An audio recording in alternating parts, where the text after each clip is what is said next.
The definition of brain rot is the feeling of mental fog or confusion after prolonged drug use or lack of sleep.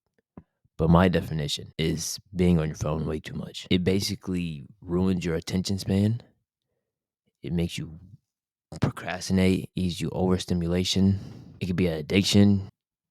Anyone can get it. Everyone can get it. Just from like the lack of being off your phone. People rely so much on their phones and other stuff that is actually starting to affect them mentally that they can't do anything. Your attention span is the main thing affected by brain rot. Studies say, well, I don't know. I don't know about studies, but someone recently told me that goldfish have a 8-second attention span.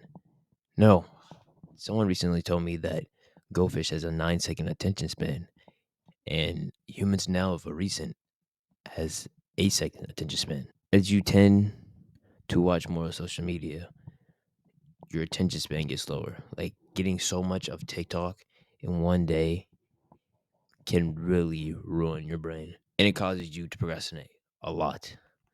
More and more people procrastinate on every day. I procrastinate. Everyone procrastinates. It's like a thing we just do. Like normally, if we had no social media or anything like that, no phone, no anything to be entertained by, we'd probably just be, I don't know, bored. But probably get things done faster.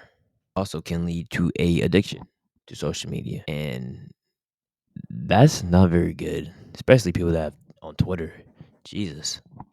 It causes you to be scared of being alone just with your thoughts. Like most people can't even go to the bathroom on their phones, or most people can't even like read a book without having like their phone next to them or checking their phone or doing this or doing that. Like doing nothing has been so uncommon. It's it, it's it's mind blowing.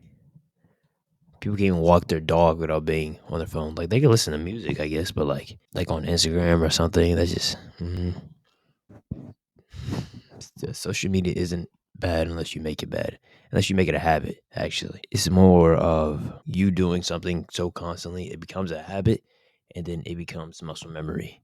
Every time you get home, you play YouTube. Every time you wake up, you check your phone, check on social media, see what everybody else is doing, and let's like trying to see what you want to do. I know a lot of people who want to do things, but they can't because they get caught in procrastination doing other stuff on social media. Everything doesn't give you brain rot. Just because you watch YouTube or just because you're on social media doesn't mean that you have brain rot though. It's until you make it a habit, that's when it becomes a problem. That's when you feel like you need it and you can't go days without it. That's when it's a problem. So you could have Instagram, TikTok, whatever. You could get your dopamine from that. Just as long as it doesn't become a habit, that's where it is. Because most YouTubers or TikTokers are like, yeah, you gotta be 100%.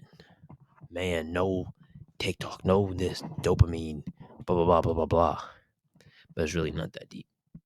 Like people need to be on social media more. I agree, but like you don't have to completely give up your whole life just so you could change for a person who you think you want to be. And you're really not. They're just using you for money, basically. Like the clickbait. Oh, you should be this man or whatever. So, cause that gives you dopamine. It's like a cycle. You get caught in that cycle. Like, oh, I should do this. I want to do this. So you get caught in the cycle of you feeling low, and you watch these videos, and it gets you hyped, and you get dopamine from that, and that becomes a habit. So you want to do stuff, but it doesn't turn out like you want it to because you're just in a habit of that. Make sure you tell your parents you love them.